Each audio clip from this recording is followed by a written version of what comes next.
Mi nombre es Karen Rubio, soy abogada y administradora de empresas de la Universidad Javeriana y en convenio con el Banco de Alimentos vamos a brindar esta serie de capacitaciones para darle a las entidades sin ánimo de lucro información sobre el régimen legal y el buen gobierno que deberían tener en sus organizaciones.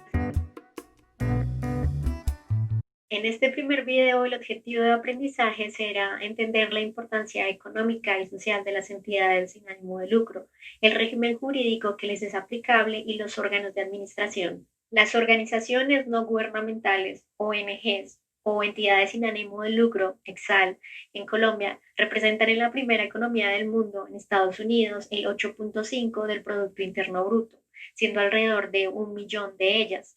En Colombia esta cifra no es tan elevada, son apenas 70.000 entidades sin ánimo de lucro, pero sí es significativo que aporten alrededor de 7 billones a la economía. La finalidad de una Exal es ofrecer respuestas o soluciones innovadoras a problemas sociales de tipo local o nacional, donde el Estado no puede llegar, y prestan servicios de carácter social a través de la organización de recursos, capacidades, conocimientos y personas que quieran tener un impacto en la comunidad y solucionar sus problemas.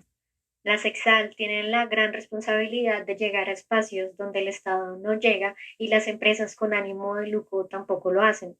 Por eso se denominan tercer sector, porque aunque las rigen las reglas del derecho privado, no hacen parte del Estado. De esta forma, construyen tejido social y fortalecen la institucionalidad, aportando al desarrollo económico y social del país. A nivel legal, las entidades sin ánimo de lucro son personas jurídicas privadas, sujeto de derechos y obligaciones, lo que quiere decir que pueden ejercer actividades, ser representadas por personas naturales, adquirir obligaciones como firmar contratos y adquirir derechos a través de diferentes beneficios, por ejemplo, que le brinda el Estado. La principal característica a nivel legal de las entidades sin ánimo de lucro es que no reparten utilidades entre sus fundadores.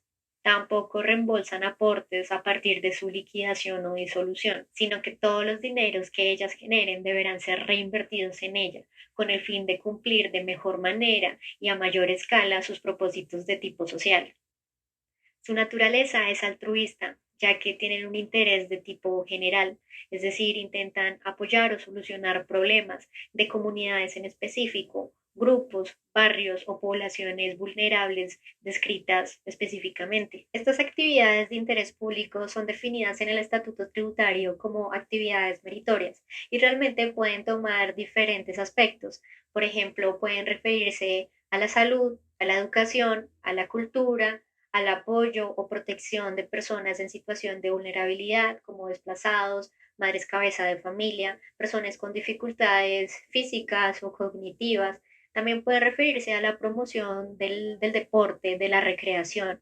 Pueden referirse al apoyo de los servicios públicos domiciliarios. Asimismo, a la prevención del consumo de sustancias psicoactivas o a la promoción de actividades que apoyen la transferencia y derroten la corrupción.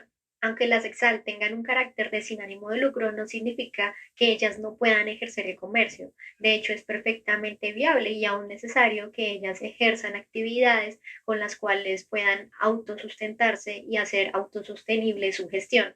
Aún más, las entidades sin ánimo de lucro pueden tener establecimientos de comercio y ejercer actos de comercio como cualquier comerciante. La única diferencia es que ellos no pueden repartir o distribuir utilidades entre sus miembros. Es más, las Exal están habilitadas legalmente para ejercer actos de comercio que no tengan relación con su objeto social. Por ejemplo, puede ser que una Exal haya sido fundada para promover la recreación y el deporte entre niños y adolescentes, pero haya decidido ejercer el comercio a través de la venta de productos alimenticios o de un restaurante, por ejemplo. Ello es perfectamente legal y es posible. El mundo de la sexal es diverso y cada una tiene requisitos diferentes para su constitución y algunas diferencias en cuanto a regulación legal. Algunas de ellas pueden asumir el nombre de fundaciones, asociaciones, corporaciones, vedurías, cooperativas, precooperativas, fondos de empleados, vedurías y también entidad extranjera sin ánimo de lucro con domicilio en el exterior. La mayoría de entidades sin ánimo de lucro constituidas en Colombia lo hacen bajo el nombre de fundaciones, asociaciones y corporaciones. Sin embargo, en este video abordaremos las tres indistintamente porque no hay una diferencia jurídica, práctica o operativa de suficiente relevancia para hacer una diferencia entre ellas.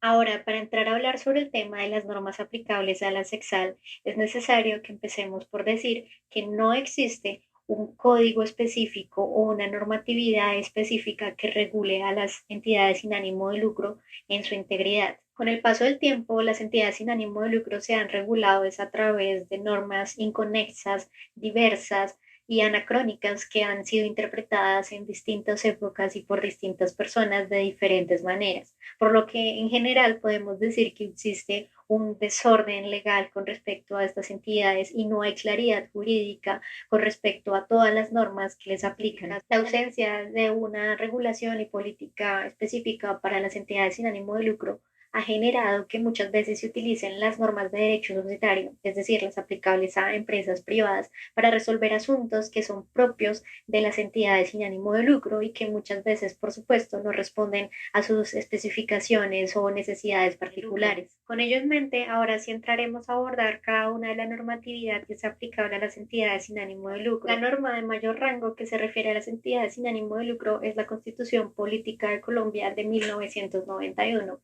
que establece en su artículo 34 el derecho libre a la asociación, lo que significa que las personas pueden reunirse o formar grupos para ejercer diferentes actividades. En el caso específico de un Exal, nos dice que las personas jurídicas y las personas naturales pueden asociarse para la creación de una entidad sin ánimo de lucro que desarrolle actividades en beneficio de sus asociados, de un grupo o de la comunidad en general.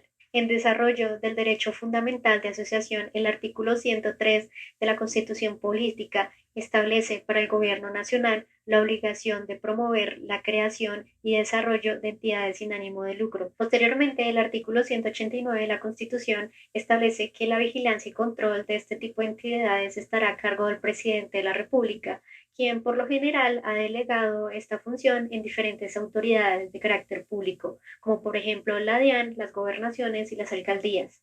Igualmente, en el artículo 333 de la Constitución Política se estableció una restricción muy importante para las entidades sin ánimo de lucro, que es que no pueden recibir auxilios o donaciones de parte de entidades del sector público u órganos públicos o de control.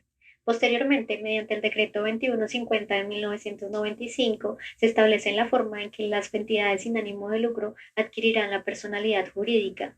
Antes de esta norma se establecía que ellas debían ser autorizadas por gobernaciones y alcaldías, pero a partir de 1995 se estableció que las cámaras de comercio van a reconocerles personería automáticamente con el registro que se haga de ellas. Otra normatividad importante para las entidades sin ánimo de lucro es la que se establece en el artículo 633 y siguientes del Código Civil. En el artículo 633 se indica que ellas son personas ficticias capaces de contraer derechos y de adquirir obligaciones, con capacidad para ser representadas judicial y extrajudicialmente. En el 2012 se estableció el Registro Único Empresarial y Social RUES a través del decreto 19, decreto antitrámites. En el 2016, mediante la Ley 1819, se estableció que las entidades sin ánimo de lucro deben realizar un gasto permanente de sus ingresos, lo que representa para muchas de ellas dificultades en cuanto a solidez y capitalización. Asimismo, en el año 2016 se reglamentó para la SEXAL la categoría de contribuyente dentro del régimen tributario especial. Mediante el decreto 92 del 2017 se establecen requisitos bastante estrictos para que las entidades sin ánimo de lucro suscriban convenios con entidades estatales. Como ya vimos, ellas no pueden recibir recursos o auxilios de entidades públicas. Sin embargo, sí se les permitió suscribir convenios para ayudarles a fortalecer su propósito. En el 2017, con el decreto 2150, se reglamentó la reforma tributaria del año 2016 y se estableció la calidad que tendrán las donaciones recibidas por las entidades sin ánimo de lucro. Como podrán darse cuenta, este recorrido normativo únicamente hace referencia a la definición, la creación, el registro y el régimen tributario de la SEXAL, dejando por fuera muchos temas que son importantes para este tipo de organización. Hasta este punto hemos visto la importancia económica y social de la SEXAL, su definición legal y la normatividad que le es aplicable, que como ya vimos se resume en la Constitución Política, el Código Civil y algunas leyes y decretos aislados y dispersos en la normatividad jurídica de los últimos 20 años. En el próximo video veremos aspectos más específicos relacionados con la administración de la EXAL, especialmente sus órganos de dirección y control, las reuniones, la modificación y registro de estatutos. De parte de la Universidad Javeriana y del Banco de Alimentos, deseamos que esta capacitación haya sido útil. Si tienen alguna pregunta, por favor déjenla en los comentarios de este video y con mucho gusto las estaremos respondiendo próximamente. Muchas gracias por su atención.